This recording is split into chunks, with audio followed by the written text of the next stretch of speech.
wabarakatuh. Waalaikumsalam warahmatullahi wabarakatuh. Alhamdulillahirabbil alamin. Wassalatu wassalamu ala asrofil anbiya'i wal mursalin.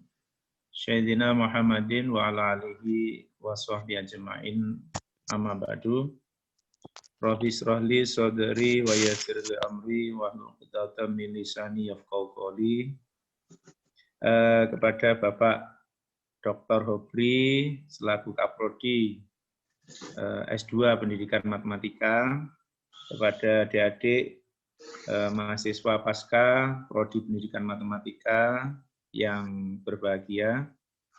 Alhamdulillah kita pada pagi hari ini meskipun dalam suasana pandemi, suasana hujan ya, nah, kita masih tetap beraktivitas bagaimana biasa, bahkan ini ada program akseleratif, yaitu program pasca pada semester genap. Jadi mungkin sebagai gambaran, kami kemarin mendapatkan informasi dari Fakultas Ekonomi, itu ternyata untuk program pasca itu ikut semester genap, kemudian untuk semester ganjil itu langsung menempuh 2 mata kuliah, 2 semester, artinya menempuh mata kuliah semester genapnya semester 2 dan mata kuliah semester 3. Jadi praktis untuk semester genap ini diuntungkan karena 1 tahun mata kuliah itu akan sudah berakhir, sementara yang reguler itu harus menempuh 3 semester. Cuman bebannya memang agak berbeda karena di semester genap akan menempuh semester 2 dan semester 3. Nah, itu mungkin beratnya di sana. Oke, pada kesempatan kali ini saya diberi amanah oleh Bapak Kaprodi untuk menyampaikan tentang teori belajar. Jadi teori belajar itu memang nanti pada aplikasinya lebih pada model pembelajarannya, sehingga akan saya langsung kontekstualisasi saja. Jadi saya pikir untuk mahasiswa S2, untuk teori-teori bisa mengupdate sendiri atau browsing sendiri informasinya ya. Tapi yang jauh lebih penting dari itu adalah bagaimana implementasi ya dari teori-teori itu dalam bentuk model-model pembelajarannya atau bahkan nanti skenario pembelajarannya.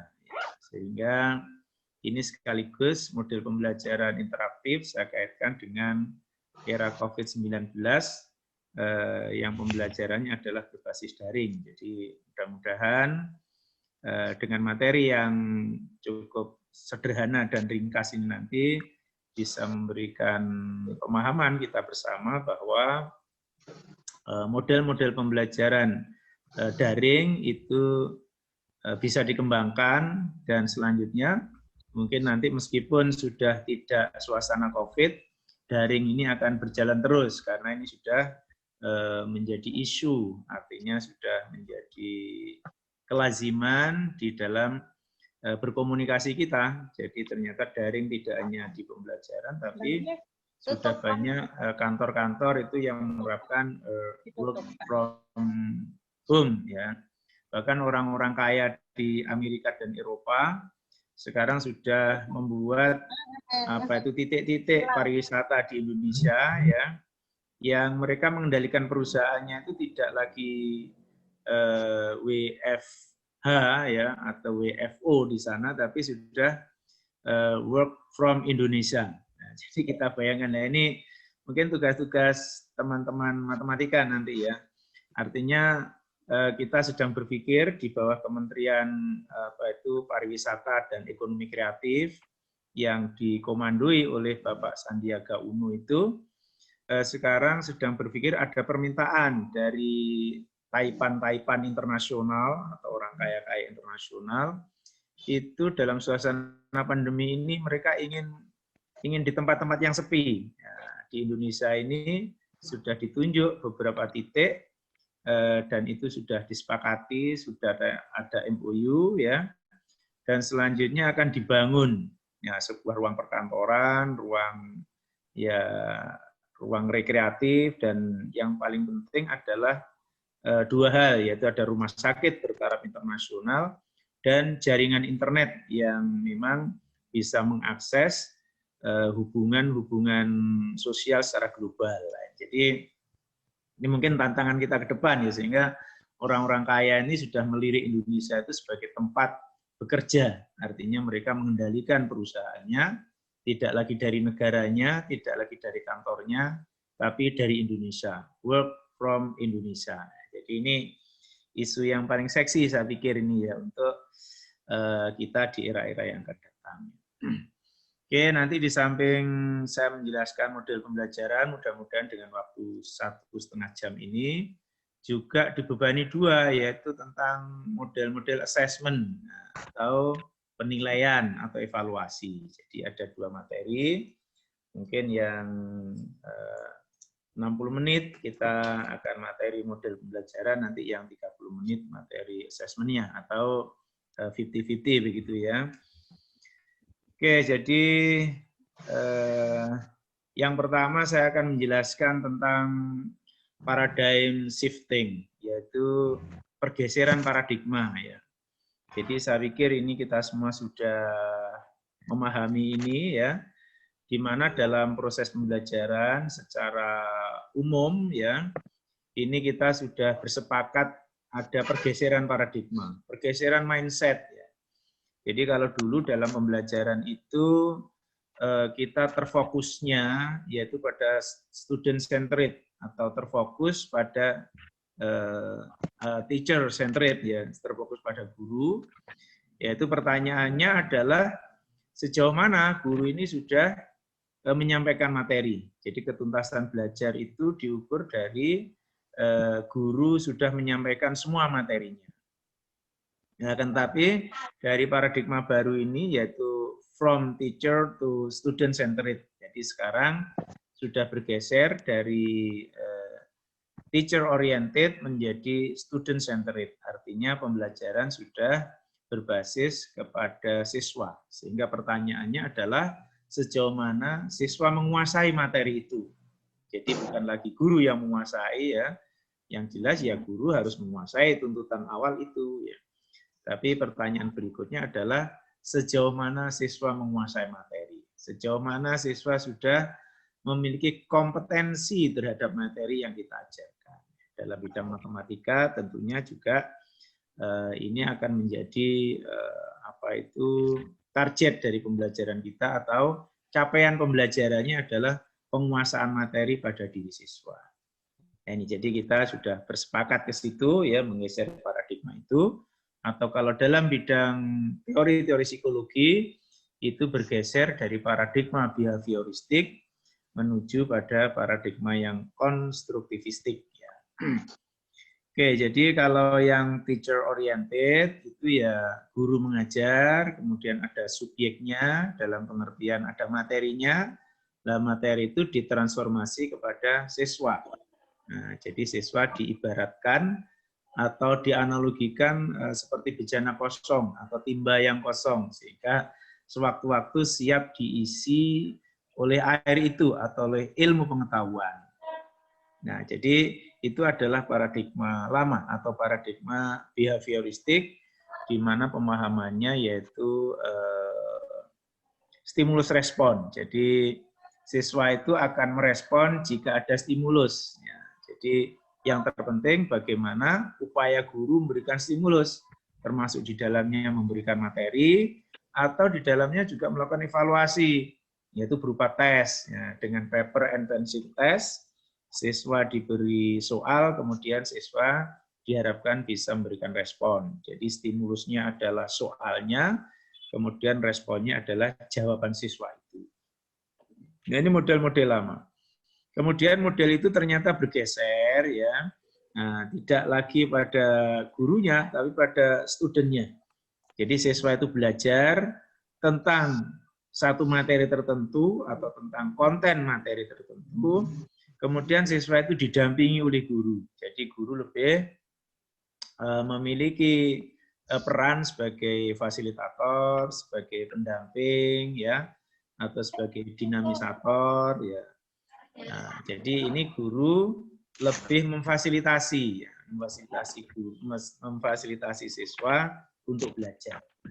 Sehingga model-model pembelajarannya, nah ini sudah menyangkut masalah modelnya, jadi langsung pada modelnya.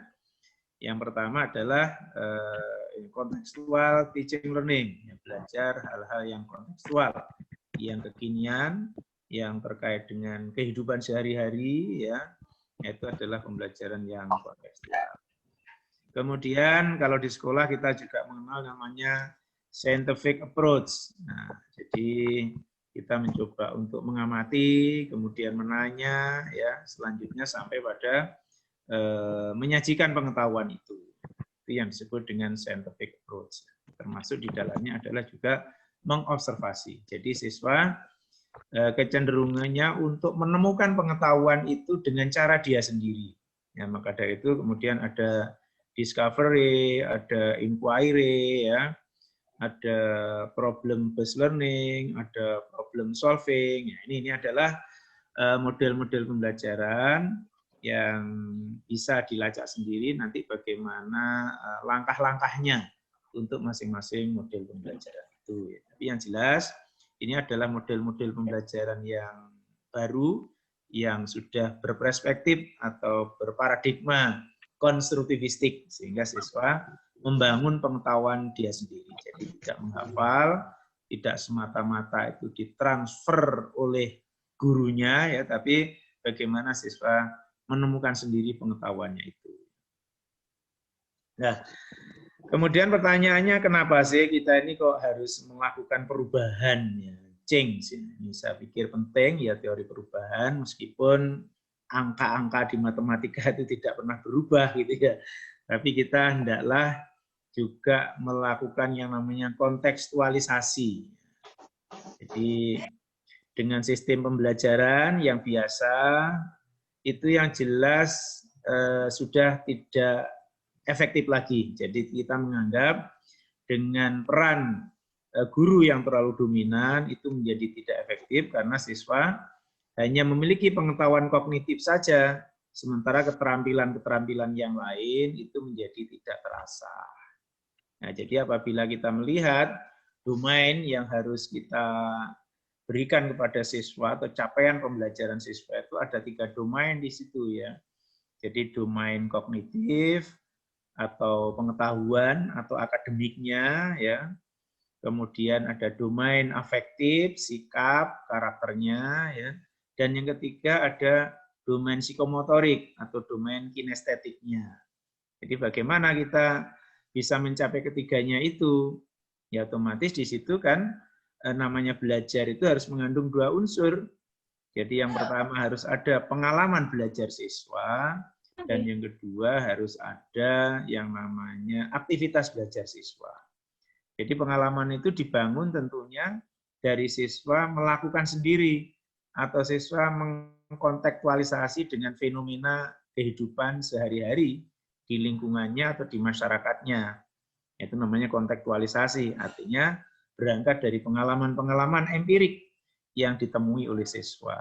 Jadi nampak bahwasanya ilmu yang dipelajari oleh siswa itu memang memiliki nilai guna atau nilai kemanfaatannya, atau ada nilai utility-nya dalam istilah ekonomi.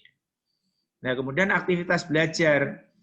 Nah, belajar ini kan tidak hanya pengetahuan saja, tapi harus ada aktivitasnya. Nah, kemudian ada konsep kolaborasinya dengan yang lain. Ada tanggung jawab, nah, ada kedisiplinan, ada kejujuran mungkin di situ, ya, nilai-nilai yang kita tanamkan. Jadi kita mungkin mengajar matematika atau apa saja, ya, yang jelas harus mengandung 3 unsur itu, domain itu. Domain kognitif, afektif, dan psikomotorik, atau domain kinestetik yang terakhir tadi. Kemudian perubahan-perubahan itu, kenapa kita ini kok melihat harus ada perubahan? Karena memang yang pertama itu adanya kondisi global sekarang. Jadi kalau kita sudah bicara era globalisasi, tentunya sudah ada ini, ya, ada persaingan, ya, persaingan dan perubahan orientasi, terutama terutama pada era pandemi ini. Kita juga mendengar ada istilah era disruption. Ya, jadi semuanya sudah rentan terhadap disruption. Jadi dulu toko-toko mungkin masih laku. Kemudian setelah adanya Indomaretisasi dan Alfamaretisasi, nah ini toko-toko tradisional menjadi tergusur. Ya. Kemudian dulu juga Matahari di daerah Pasar Tanjung itu menjadi sentralnya pusat perbelanjaan di Jember. Kemudian setelah muncul ya Transmart, kemudian muncul Golden Market, kemudian muncul apa ini satunya itu? Lipo, Pak. Nah, wah, langsung nyaut itu. Nah, kemudian Lipo ya. Nah, ini ternyata itu kan mendisrupsi, artinya betul-betul itu menghilangkan yang lain.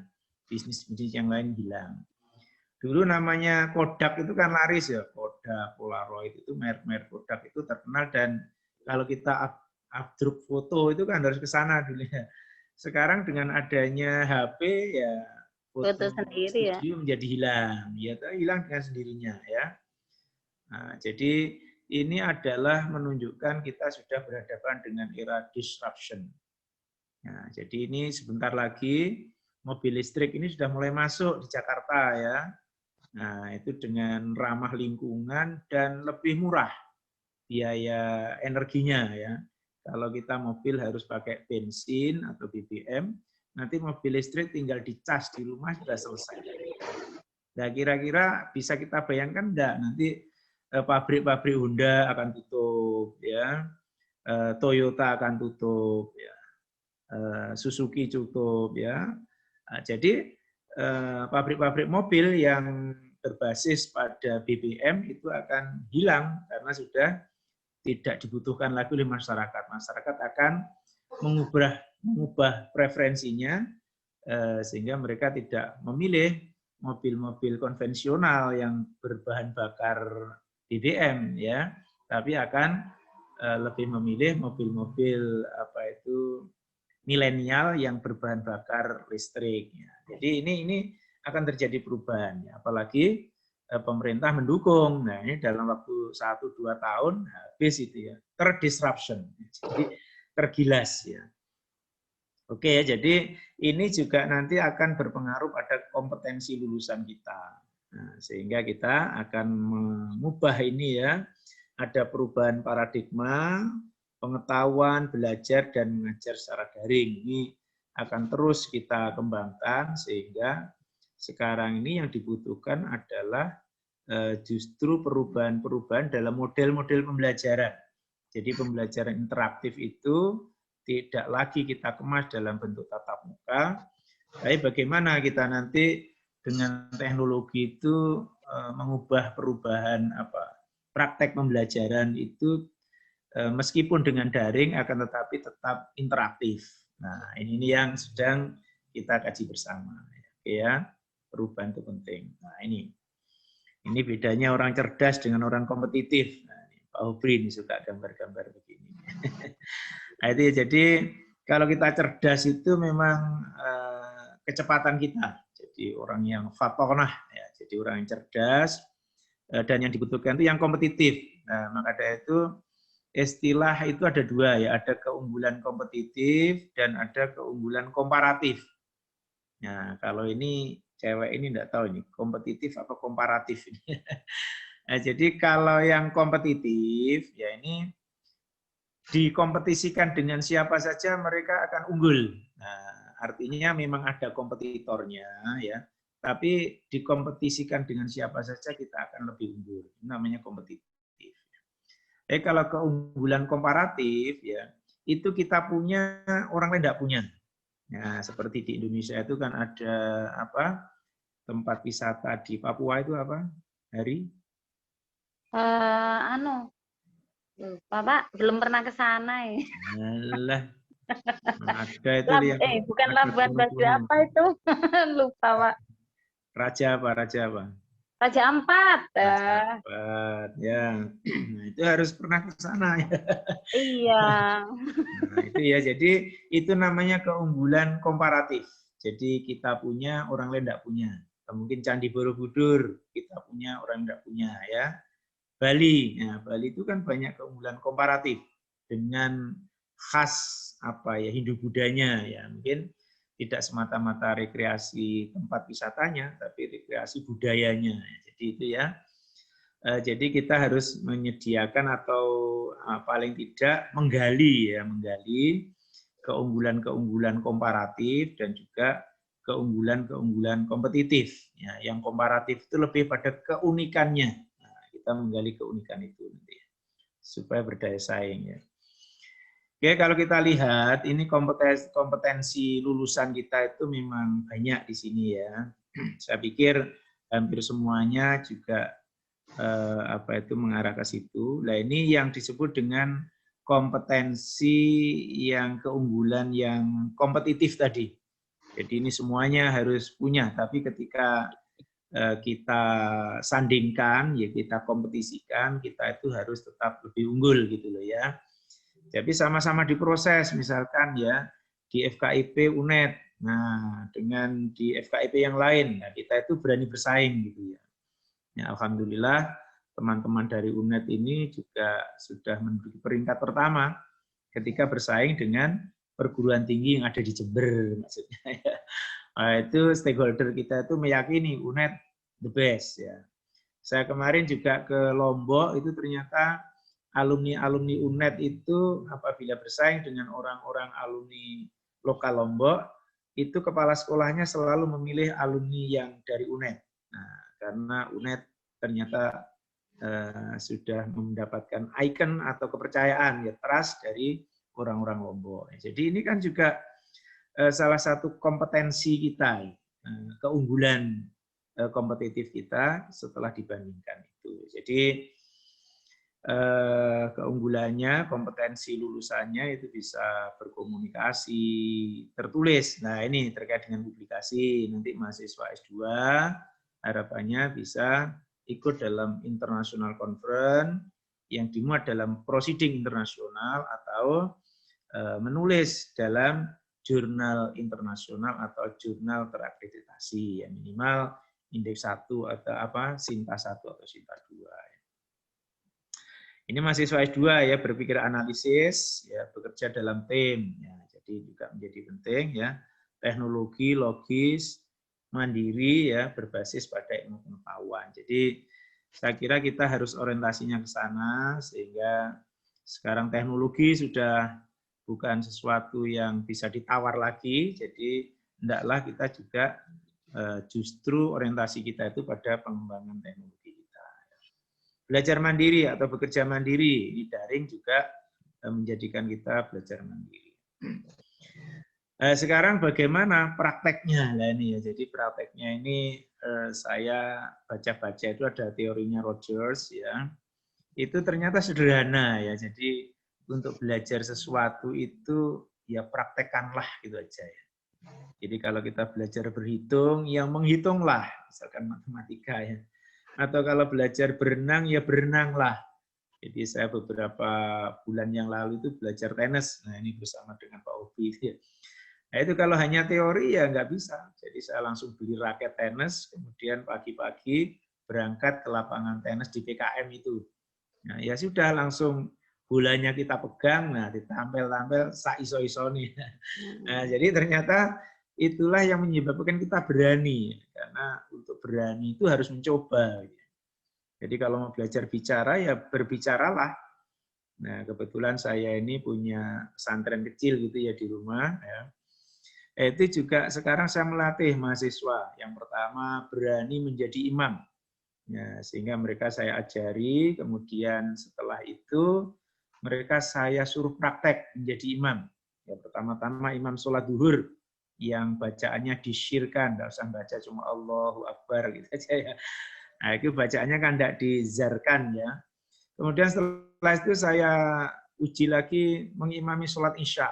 Nah, jadi akhirnya saya berasumsi kalau saya jadi makmum dia sudah berani ya, berarti di tempat lain dia akan lebih berani. Alhamdulillah sekarang sudah berani ya, artinya berani menjadi imam. Kemudian saya lanjutkan lagi mengisi kultum kuliah 7 menit setelah subuh. Nah, mereka menyiapkan materinya, kita ajari, ya selanjutnya mereka sudah jalan, meskipun yang like masih belum banyak. Sehingga kami sudah punya channel YouTube tersendiri juga untuk menampung adik-adik di pesantren edukasi mandiri. Tapi channel YouTube-nya saya beri nama Sekolah Olah Roso.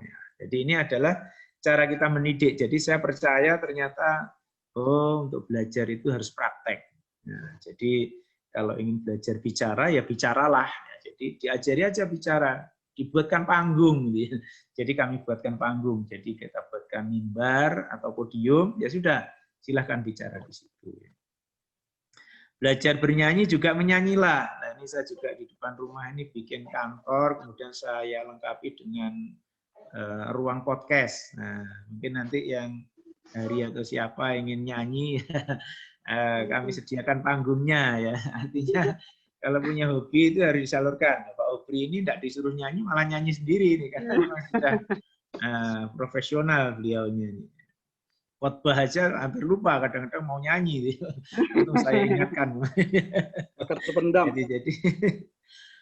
Jadi kalau belajar mengajar, ya mengajarlah. Ya. Jadi maka dari itu Pak Obri bagus mungkin ya, meskipun sudah S2 masih ada PPL mungkin ya, atau kunjungan ke sekolah kemudian mengajar di sana. Ya. Ya, kalau perlu tidak hanya ke sekolah, ke perguruan tinggi ya, jadi yang diajar tidak siswa tapi mahasiswa. Kunjungan ke Malaysia. Nah, ke Malaysia. Nah, itu kan bagus ya. Jadi belajar berubah harus diawali dari situ. Apalagi nanti kalau pas mengajar, yang di belakang itu ada dosennya. Nah, itu kan melatih keberanian kita ya. Jadi kita justru semakin senang kalau kita dapat apresiasi, kita ditunggu dosen itu jangan malah takut atau jangan malah anggaplah apresiasi ya. Sehingga kita ada kesempatan untuk menunjukkan kemampuan atau kekurangan kita. Nah, apa-apa juga. Mengapa itu diyakini ya? Karena memang kalau kita bicara hasil penelitian, ya ini hasil riset ya, tingkat memori ya, tingkat memorisasi, memorize ya. Seorang siswa itu di sini dari yang tingkatan rendah itu reading, jadi kalau kita membaca itu pasti gampang lupa gitu ya. Tapi kalau kita mendengarkan itu kita justru lebih banyak diingat. Nah, ini budaya masyarakat kita ya. Jadi justru lemah dalam reading habit-nya ya. Tapi agak kuat dalam hearing-nya, mendengar. Apalagi melihat ya, melihat sinetron, film, YouTube itu kan kita lebih membekas. Jadi ini gradasinya ya. Dari membaca, mendengar, melihat ya. Kemudian setelah itu participating, jadi partisipasi dalam diskusi atau dalam simulasi, ini ternyata juga tinggi. Tapi yang lebih tinggi dari itu semua adalah doing the real thing. Jadi mengerjakan sesuatu yang nyata sudah. Jadi maka dari itu belajar itu ya praktek, doing something sudah ya. Jadi itulah yang disebut dengan aktivitas belajar tadi. Sehingga di sini mungkin pesan kami dari verbal, visual, ya, partisipasi sampai doing itu yang paling tinggi ternyata yang doing-nya. Karena ketika doing itu sudah menjadi sense of belonging. Jadi sudah menjadi milik kita. Belajar itu menjadi milik kita. Mungkin ilustrasi yang paling sederhana adalah belajar naik sepeda atau belajar mengendarai mobil gitu ya. Jadi kalau naik sepeda itu belajar melakukan sesuatu kemudian bisa. Itu kan kita tidak naik sepeda satu minggu disuruh naik sepeda ya tidak lupa. Jadi sudah menjadi milik kita.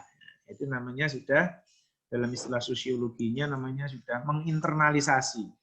Nah, jadi sudah menjadi bagian dari kehidupan kita, sudah menjadi milik kita. Jadi tidak bagian kecil tapi sudah semuanya menjadi milik kita.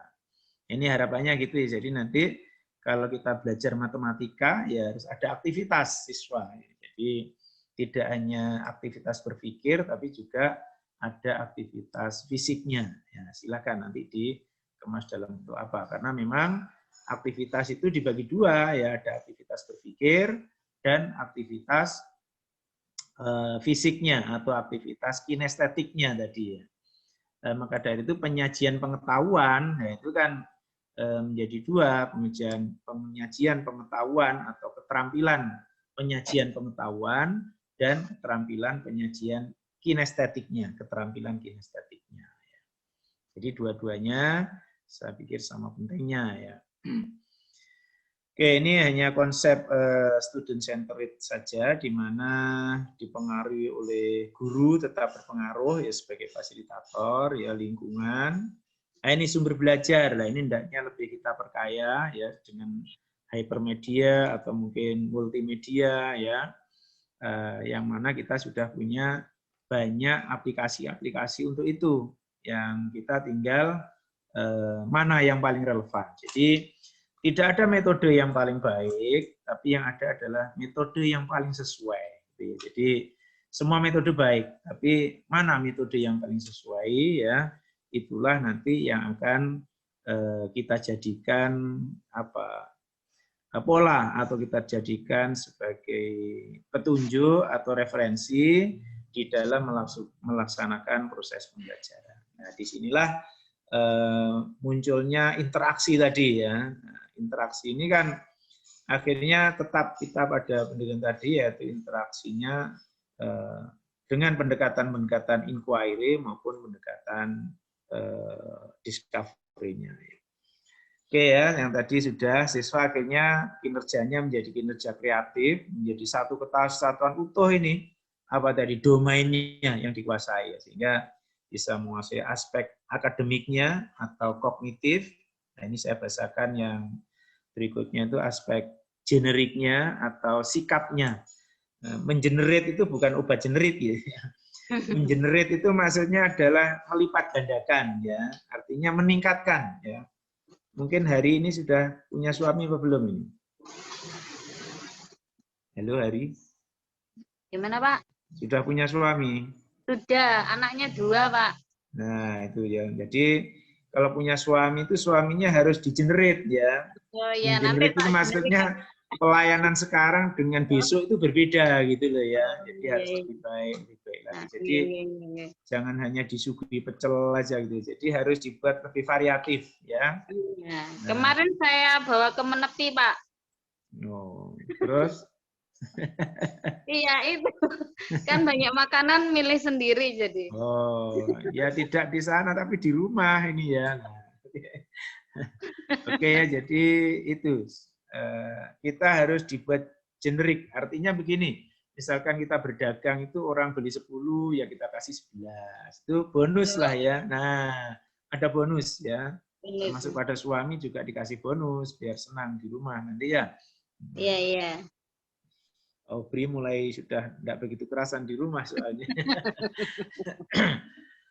Oke ya, kemudian perubahan paradigma dalam pembelajaran ya ini ya. Jadi yang pertama, yang lama itu pengetahuan dipandang sebagai sesuatu yang sudah given ya, sudah jadi. Jadi asumsinya itu hanya pengetahuan itu ditransfer ke siswa begitu saja. Tapi yang konstruktivistik ini yang behavioristik ya yang tadi ya. Yang konstruktivistik ini pengetahuan itu adalah hasil konstruksi. Nah, ini bisa bervariasi, artinya tiap-tiap siswa itu bisa memiliki konstruksi yang berbeda-beda atau punya metode yang berbeda-beda sampai pada menemukan pengetahuan baru itu. Nah, jadi di sini ya, jadi dibentuk sehingga di sini pengetahuan itu adalah hasil transformasi. Transformasi seperti inilah kita memahami sister ini kan kadang-kadang trouble ya. Kalau dipahami sister hanya dengan mekanisme atau SOP yang ada, ya tidak ketemu ya, karena sedang trouble SOP itu. Tapi kan kemudian ada cara-cara lain kan kemarin ya, jalur-jalur lain. Oh bisa melalui ganti jadwal, oh bisa melalui telegram, oh, bisa macam-macam. Akhirnya metode pembelajaran juga begitu ya, sehingga kalau kita melaksanakan sebuah metode kemudian ternyata di tengah jalan kok siswa mulai bosan atau siswa sulit memahami ya, kita harus cepat bertransformasi. Nah, jadi di sini, jadi ini adalah kunci dari perubahan paradigma ini. Jadi memberikan peluang ya kepada guru untuk memberikan kesempatan kepada siswa untuk menemukan pengetahuannya itu sendiri. Jadi diberikan ruang opsi-opsi ya. Silahkan mengambil opsi yang mana. Apabila siswa diberi kesempatan untuk mengambil opsi itu, tentunya mereka akan lebih tertantang. Jadi ada challenge di sana, ada tantangan untuk menemukan pengetahuan itu. Jadi ini adalah perbedaannya pengetahuan paradigma behavioristik dengan paradigma yang konstruktivistik. Dan kita sudah bersepakat hasil konstruksi ini terus kita kembangkan, termasuk dalam K13 ini juga pengembangan dikembangkan terus untuk mengembangkan ini konstruksi berpikir siswa ini. Ya, termasuk di perguruan tinggi ternyata juga ikut berubah sekarang dengan Kampus Merdeka dan Merdeka Belajar. Sehingga sekarang konstruksinya tidak semata-mata mereka menghabiskan kurikulum S1 atau S2 yang ada di prodinya, tapi mereka diberi kesempatan, opsi tadi ya, diberi pilihan-pilihan untuk mengambil mata kuliah di luar kampusnya. Nah, ini paling enggak sudah ada Merdeka Belajar. Konstruksi itu ya. Yang kedua, mereka diberi kesempatan untuk bertransformasi tadi. Artinya, kurikulum itu tidak hanya diselesaikan di kampus, tapi bisa juga di luar kampus dalam pengertian magang. Ya kan? Sekarang ada magang kewirausahaan, ya, ada magang industri, ada asisten peneliti, ada magang di desa, ya, ada juga magang mengajar, ya. Sekarang sudah ada program kampus mengajar bahkan. Jadi ini juga bagian dari membentuk pengetahuan itu, sehingga siswa diberi kemerdekaan, diberi pilihan-pilihan, ya, untuk memilih kompetensi yang bagi dia itu ada passion-nya di situ. Nah, jadi itu ya. Jadi bahkan kemarin kita juga sudah kerjasama dengan Asosiasi Human Capital Indonesia. Nah, itu prakteknya di industri-industri BUMN di Indonesia. Dan nanti alumni magang di situ selama 1 semester, selanjutnya masuk dalam database ya Human Capital Indonesia. Sehingga kalau ada rekrutmen di industri BUMN itu, mereka akan direkrut. Nah, ini matematika ini saya pikir memiliki peluang yang besar untuk ikut itu. Kemarin S1 juga ada beasiswa dari BI, khusus prodi matematika. Nah, ini kan juga FKIP dapat apresiasi, terutama yang matematika. Di bidang asuransi juga ada ilmu yang terkait dengan matematika. Apa itu namanya? Ada yang tahu? Yang apa, Pak? Di asuransi menghitung resiko itu loh, resiko. Dosennya yang jawab. Aktuaria. Nah, ini Pak Obri tahu nih. Pak Obri pinter ya? Pinter itu Pak Obri, namanya dosen. Kalau enggak pinter ya enggak dosen. Cuma masih kalah dengan istrinya. Yang kedua yaitu belajar menerima pengetahuan. Yang dulu kan hanya pasif, reseptif ya, jadi memang menerima saja ya. Nah ini, kemudian yang sekarang itu menjadi mencari dan mengkonstruksi ya, pengetahuan sehingga siswa menjadi aktif ya. Dan yang lebih penting ini spesifik metodenya atau caranya. Jadi ada keunikan ya. Jadi untuk menemukan sesuatu itu ternyata punya gaya yang unik ya. Seperti saya ini di samping tenis juga badminton kan gitu ya. Nah, ternyata dalam tenis itu juga ada orang yang gayanya itu unik, bolanya itu mematikan, dan ternyata itu dicari di teori-teori tenis nggak ada gaya-gaya itu. Menemukan kan, sendiri ya. Nah, ini kan menciptakan sendiri kan dia berarti. Wah, nggak tahu namanya siapa Pak Obri itu, orang Balung apa orang mana itu? Oh, tetangga saya mungkin Pak. Balung Pak, Balung. Anton. Oh Pak Anton, nah itu sampai kaki saya itu kesleo kemarin lawan Pak Anton, kayaknya unik itu. Itu ya, jadi kemudian juga macam-macam lah variasi-variasi gaya. Ya. Jadi Pak Obri juga punya gaya sendiri gitu ya. Nah, juga mematikan ini Pak Obri. Saya nggak berani lagi tanding dengan Pak Obri. Mematikan, maksudnya mati sendiri. Tapi semakin menguat Pak Obri ini. Maksudnya menguatirkan. Itu ya, jadi lebih aktif di situ ya, nggak apa-apa ya, Dian dulu ya. Kemudian kita sampai pada ini ya, perubahan paradigma tentang mengajar ya. Jadi kalau yang lama itu mengajar itu kan menyampaikan pengetahuan sehingga klasikal ya. Jadi dengan berpartisipasi ya, artinya siswa itu berpartisipasi dan kita juga berpartisipasi dengan siswa dalam bentuk pengetahuan. Dan kemudian yang di sini ada yang menjalankan sebuah instruksi yang telah dirancang. Nah, ini yang lama itu ya. Jadi menjalankan berbagai strategi membantu siswa untuk belajar. Jadi harapannya kita memang harus berubah, bahwasanya kita harus tidak hanya strateginya itu tidak hanya satu saja, tapi harus menggunakan strategi yang bervariasi. Ya. Kemudian ini yang transfer pengetahuan ke siswa, ini paradigma lama seperti ini ya, bejana kosong tadi ya. Nah ini jadi di sini kemudian bagaimana belajar yang terkait dengan student centered itu ya. Jadi student centered tadi saya katakan learning, jadi siswa belajar. Jadi bukan guru yang belajar ya, tapi siswa belajar atau juga bukan guru mengajar. Jadi saya pikir nanti kita tidak sedang lomba atau orasi mengajar, tapi lebih banyak siswa yang beraktivitas di dalam kelas itu. Sehingga saya katakan tadi yaitu metodenya ya inquiry, discovery, problem solving, dan problem based learning itu. Karena siswa sedang belajar. Jadi kita akan lebih senang apabila dalam kelas itu ramai. Ya, kalau dulu kelas ramai itu kan aib kan gitu ya. Kok ada gurunya kok kelas rame, di mana peran gurunya sekarang justru peran guru itu akan sangat bagus atau optimal kalau kelas itu menjadi rame. Nah, rame itu berarti dinamis, ya bukan rame teriak-teriak. Ya. Artinya rame yang dinamis dan mereka bisa diskusi, bisa beradu argumen, ya. Yang jelas mereka rame melakukan aktivitas pembelajaran. Gitu ya. Nah ini instruktur fasilitator, saya pikir ini pergeseran-pergeserannya ya. Oke, jadi mungkin dari situ ada yang ditanyakan sebelum saya lompat ke yang assessment nanti, karena assessment juga terkait dengan pembelajaran. Ya. Jadi kalau belum ya. Mau tanya. Monggo. Ya, ini kan tentang paradigma perubahan ini kan kita harus berubah gitu ya Pak, para guru. Termasuk siswa juga kita aja untuk berubah. Nah, memang kan tidak mudah, apalagi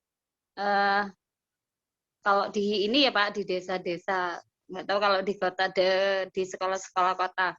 Itu kalau di sini anak-anak itu ketika misalnya kita ajak untuk mereka lebih aktif, untuk mereka mencoba mengkonstruksi sendiri pengetahuannya, itu seperti berhenti di tengah jalan gitu Pak. Ini langkah-langkahnya begini, terus dijelaskan gitu, ayo sudah dikerjakan, coba dimulai dibuat kelompok-kelompok gitu kan. Nah itu terus tapi seperti berhenti, kita harus ke tiap-tiap kelompok untuk mereka bisa lebih apa ya, jalan misalnya jalan pekerjaannya gitu. Jadi kalau tidak dibimbing dari awal sampai akhir, Bu nggak bisa seperti itu Pak. Itu gimana gini Pak untuk kita bisa lebih mendayagunakan kemampuan mereka gitu. Itu gimana Pak tips-tipsnya Pak? Terima kasih. Ya, jadi yang saya sampaikan ini kan yang ideal, namanya teori itu kan yang ideal. Jadi kita itu kan idealnya menganggap siswa itu kan sudah mampu semuanya ini tadi. Tapi kondisi di lapangan itu memang berbeda-beda kan gitu ya. Oke, jadi mungkin saya sedikit cerita dulu tentang pengalaman saya ya. Artinya saya di musola ini juga menghadapi siswa yang ngomong pun tidak berani, apalagi jadi imam tadi. akhirnya saya suruh tadi ya pelan-pelan. Jadi mungkin caranya dengan oke, akhirnya saya buatkan baca Quran bersama-sama dulu. Nah, akhirnya dia setelah bersama-sama saya tarik menjadi sendiri ya, sendiri dia kalau pas piketnya dia 1 ayat saja. Nanti yang pas sudah mahir 5 ayat gitu. Jadi dia tetap diberi kesempatan tapi dengan porsi yang sedikit, dan kalaupun untuk ada tugas-tugas untuk dia itu tugas yang memudahkan, yang mudah ya. Misalkan kita bertanya ya, guru itu kan harus punya keterampilan bertanya ya. Jadi bertanya kepada siswa ini juga harus hati-hati ya. Jangan materinya itu ditanyakan materi itu kepada semua siswa, termasuk siswa yang kita anggap memiliki kemampuan yang kurang. Kita di kelas itu kan pasti punya siswa-siswa yang punya kemampuan lebih dan ada siswa yang punya kemampuan kurang. Nah, ini memang guru harus, dalam bahasa saya itu piawai, jadi harus punya keterampilan itu mendeteksi kemampuan siswa itu, sehingga memang itu tetap harus dimulai, tapi dari cara, strategi atau materi yang paling sederhana. Ya, jadi kan tidak harus dengan materi yang sesuai dengan tema itu, ya. Sehingga kalaupun toh kita mungkin mereka diskusi kelompok, ya kita kasih peran di mana. Yang jelas kita harus bertanya kepada siswa itu atau kita tetap mendampingi siswa itu, ya. Tapi bagi siswa-siswa yang memang ada kemampuan yang kurang atau mungkin dalam kelompok itu kok masih lemah, ya kita targetnya tidak yang paling sempurna, tapi kita ingin memperbaiki yang mana dulu, sisi apa dulu, mungkin sisi keberanian bertanya dulu lah. Nah, sehingga itu memang bertahap ya. Jadi kita tidak bisa seperti membalik telapak tangan, tapi dengan mengenali siswa, mendiagnosis kemampuan siswa, kita bisa belajar, artinya bisa mengawali pembelajaran dengan yang konstruktivistik tadi, ya, itu dengan cara-cara yang paling sederhana. Jadi kalau mungkin Mbak Ari belajar tadi ya, itu kan sebenarnya ada gradasinya tadi ya, ada problem solving, itu yang paling ringan. Jadi problem solving itu masalah dari guru, kemudian guru masih mendampingin belajar siswa, guru masih mengarahkan, sampai guru itu masih memberikan petunjuk-petunjuk ke arah jawaban yang benar. Nah, itu problem solving dulu lah mungkin ke situ ya. Atau mungkin bacaannya diberikan oleh guru ya, cara memahami bacaannya diberikan kisi-kisi oleh. Jadi guru betul-betul memfasilitasi dan mendampingi secara penuh. Ya, mungkin ke sana dulu pembelajarannya itu pakai pendekatan problem solving dulu, nanti coba dilihat langkah-langkahnya. Baru kalau problem solving sudah jalan, bisa ditingkatkan menjadi problem based learning. Nah, jadi itu kan pembelajaran di kelas ya, problem based learning. Ya. Artinya problemnya jadi dari guru, tapi siswa bisa mengembangkan sendiri sudah. Ya. Secara kolektif, sehingga pembentukan kelompok diharapkan juga merata ya. Jadi jangan yang pinter dikelompokkan dengan yang pinter, ya, tapi dibuat merata. Itu problem based learning, sehingga pengembangannya atau konstruksi berpikir berikutnya diserahkan kepada siswa. Itu pembelajaran dalam kelas, artinya pembelajaran konsep. Kemudian kita naik status lagi, level lagi menjadi pembelajaran yang berbasis pengamatan atau penelitian, pengamatan lebih tepatnya ya. Yaitu tadi ada dua tadi, ada discovery dan inquiry. Jadi pengamatan yang model discovery itu yang guru masih mendampingi dan memfasilitasi. Jadi guru sebagai fasilitator dan pendamping, bahkan pengarah dalam setiap langkah kegiatan observasi atau pengamatan itu discovery. Sehingga guru masih berperan, siswa sampai menemukan sendiri jawabannya tadi. Nah, itu masih dituntun oleh guru istilahnya, dipandu ya. Tapi yang paling tinggi yaitu inquiry. Nah, itu siswa sudah misalkan dilepas, disuruh ke pasar, disuruh mengamati pasar, harga-harga di pasar seperti apa, kemudian disuruh menghitung sendiri tingkat inflasinya, ya, disuruh menghitung sendiri tingkat elastisitasnya, yaitu namanya inquiry. Jadi gradasinya Mbak ya, mungkin kalau ingin praktek nanti dilihat di konsep teori belajarnya, termasuk model-model pembelajarannya. ambil langkah yang paling sederhana dulu. Jadi model pembelajaran problem solving. Setelah itu mungkin bulan kedua sudah problem based learning. Bulan keempat sudah discovery, ya. Tahun ajaran baru lagi sudah inquiry. Mungkin di situ yaitu teorinya. Kalau dijelentrehkan itu memang panjang ya elaborasinya ya. Sehingga ini saya berikan pancingan-pancingan saja ya, supaya Anda mempelajari sendiri ya. Itu ya. Nah, mungkin saya tidak bicara ini, saya akan langsung ini tadi sudah ya inquiry ini, jadi nanti dipelajari sendiri dan nanti filenya saya berikan ya. Iya. Termasuk ini learning community ini sudah belajar pada tingkat yang tinggi ini ya, sudah pemodelan. Nah, ini nanti kita akan bicara ya. Masih banyak itu ya.